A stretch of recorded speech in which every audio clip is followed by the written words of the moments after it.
এই ছোটো মাছের চচ্চড়িটা এত সুন্দর হয়েছিল যে মাংস ছেড়ে এটা দিয়ে পুরো ভাতটা খেয়ে ফেলেছি, সত্যি বলছি। আসসালামু আলাইকুম বন্ধুরা, টিয়া খানস ফ্যামিলি ব্লগে আপনাদের সকলকে জানাই স্বাগত। বন্ধুরা, আজকে আপনাদের সঙ্গে শেয়ার করব মোরলা মাছ আর আলু দিয়ে একটি দারুণ চচ্চড়ি রেসিপি। এই চচ্চড়িটা খেতে এতটাই সুন্দর বন্ধুরা, বুঝতেই পারবেন না যে এক নিমেষেই কী করে একতলা ভাত আপনার শেষ হয়ে যাবে। তো বন্ধুরা, রেসিপিটি পুরো দেখার অনুরোধ করছি সকলকেই। আশা করছি রেসিপিটি আপনাদের ভীষণ ভালো লাগবে। রেসিপিটি দেখতে থাকুন, আমার সঙ্গে থাকুন। বন্ধুরা, গ্যাস অন করে কড়া চাপিয়ে দিয়েছি আর দিয়ে দিচ্ছি এতে কাচ্চিখানি সর্ষের তেল। আমি একেবারেই তেলটা দিয়ে দিচ্ছি, এর মধ্যে মাছটা ভেজে আর অবশিষ্ট যে তেলটা থাকবে সেটা দিয়ে আমি মোরলা মাছটা রান্না করব। তো খুব বেশি তেল কিন্তু আমি ব্যবহার করছি না বন্ধুরা, মোটামুটি কম তেলের মধ্যে রান্না করার চেষ্টা করছি। তেলটাকে গরম করে নিয়েছি এবং মাছগুলোকে ভালো করে ভেজে নেব। তো মাছগুলো কিন্তু আমি আগেই নুন হলুদ মাখিয়ে রেখেছিলাম ধুয়ে বেছে ভালো করে। তো আপনাদের সঙ্গে কিন্তু আমি ধোয়া বাছাটা শেয়ার করলাম না, ভিডিওটা খুব বেশি বড় করতে চাইছিলাম না, সেই কারণে মাছটা পরিষ্কার করে ধুয়ে শুধুমাত্র একটু লবণ আর হলুদ মাখিয়ে রেখে দিয়েছিলাম। মাছটাকে বেশ সুন্দর করে ভেজে নেব, যেহেতু এটা আলু দিয়ে রান্না করব আর সেই জন্য কিন্তু এটাকে সুন্দর করে ভেজে নিতে হবে। এক পিঠ ভাজা হয়ে গেলে এটাকে উল্টে দেব, দিয়ে আরও এক পিঠ ভালো করে ভেজে নেব মাছটা। বেশ কিছুক্ষণ হতে দেবেন বন্ধুরা, তারপরে উল্টাবেন, তাহলে দেখবেন এইভাবে কিন্তু খুব সহজেই মাছটা কিন্তু উল্টে যাবে একসঙ্গে সব কটা। তো বন্ধুরা, মাছটা বেশ সুন্দর করে ভাজা হয়ে গেছে, তেল ঝরিয়ে মাছটাকে সুন্দর করে তুলে রাখতে হবে।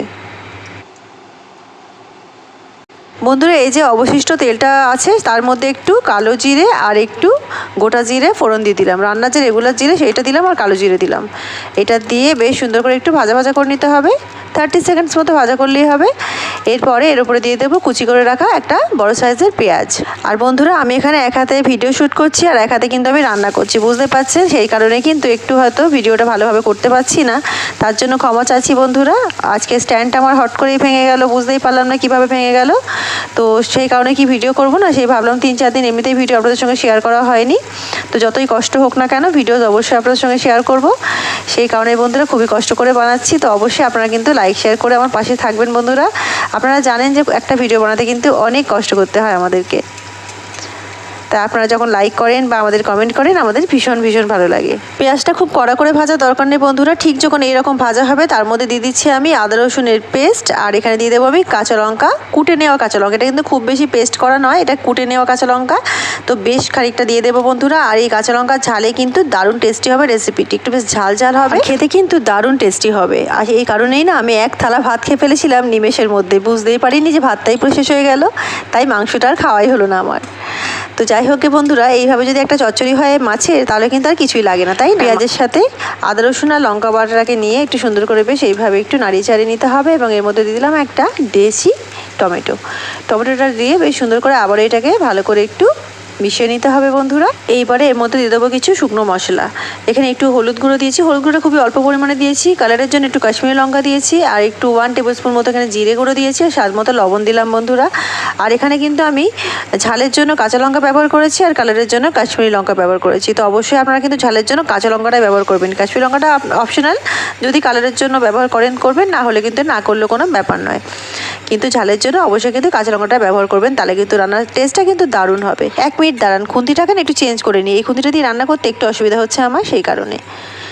তো বন্ধুরা, মশলাটাকে বেশ সুন্দর করে কিন্তু এখানে কষিয়ে নিতে হবে, বেশ কিছুক্ষণ কষিয়ে নেব 2 মিনিট মতো। তারপরে এর মধ্যে আমরা আলু অ্যাড করব।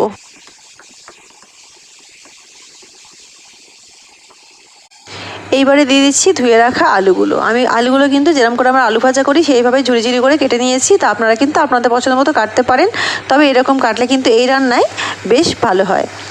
তো এটাকে বেশ ভালো করে এবারে মশলার সঙ্গে একটু মাখা মাখা করে একটু ভাজা ভাজা করে নেবো। তো খেয়াল রাখবেন মশলা যেন পুড়ে না যায়, তো সেই কারণে গ্যাসের ফ্লেমটা কিন্তু আপনারা মিডিয়াম রেখে রান্নাটা করবেন এই সময়টায়। ভালো করে এটাকে একটু বেশ ভাজা ভাজা করে নেবো। ভাজা ভাজা বলতে কিন্তু একেবারে ভাজা করবো সেটা নয়, মানে কষিয়ে নেবো আর একটু, সেটাই, একটু ভালো করে এটাকে কষিয়ে নিতে হবে।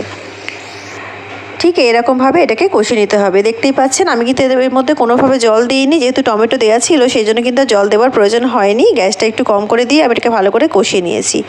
আলু আমাদের পুরো কষানো হয়ে গেছে, এর মধ্যে এবারে আমরা অ্যাড করব জল। আপনারা যদি রান্নাটার মধ্যে গ্রেভি রাখতে চান তাহলে কিন্তু জলটা একেবারে দিয়ে দিতে হবে এই সময়টায়। আমি কিন্তু এটা একেবারে মাখা মাখা চচ্চড়ি করছি, তো সেজন্য কিন্তু এতে খুব বেশি গ্রেভি আমি রাখবো না, তো সেই জন্য আমি জলটা খুব বেশি দিচ্ছি না। এর মধ্যে মাছটা দেওয়ার পরে আলুটা সেদ্ধ হওয়ার পরে জলটা কিন্তু অ্যাবজর্ব হয়ে যাবে, সেই আন্দাজে আমি জলটা দিলাম। আপনারা যদি মনে করেন যে একটু ঝোল ঝোল খাবেন, গ্রেভি রেখে খাবেন, তাহলে কিন্তু জলের পরিমাণটা আর একটু বাড়িয়ে দেবেন। আর এই সময় অবশ্যই কিন্তু লবণটা দেখে নেবেন যে লবণটা সঠিক আছে কি না।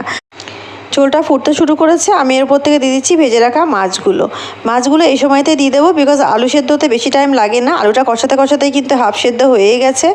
আর মাছগুলো কিন্তু বেশ কড়া করে ভেজে নিয়েছিলাম আমি, সেটাকেও কিন্তু ওপর থেকে এরমভাবে বিছিয়ে দিতে হবে। আর বন্ধুরা যখন এইভাবে ফুটতে শুরু করবে এটাকে ঢেকে দিয়ে 5 মিনিট আমরা রান্না করে নেব মিডিয়াম ফ্লেমে।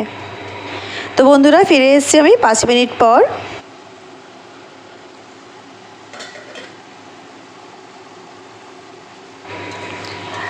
আলুটাকে একবার চেক করে নেব আলুটা সেদ্ধ হয়েছে কিনা দেখাবার জন্য। দেখুন খুবই সুন্দর করে কিন্তু আলুটা একেবারে সেদ্ধ হয়ে গেছে। আর মাছগুলো তো কড়া করে ভেজেই নিয়েছিলাম, দেখিয়েছেন আপনারা। তো আবার এখানে কিন্তু রান্নাটা অলমোস্ট হয়ে এসছে।